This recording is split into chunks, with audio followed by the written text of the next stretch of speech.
You ask Tiger to solve. This deals with linear equations with one unknown.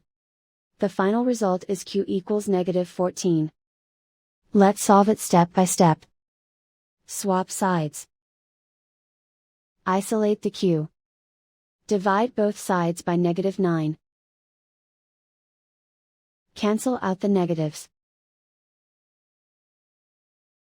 Simplify the fraction. Move the negative sign from the denominator to the numerator.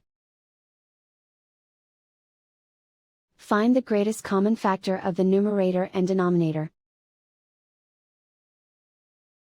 Factor out and cancel the greatest common factor. And so the final result is q equals -14.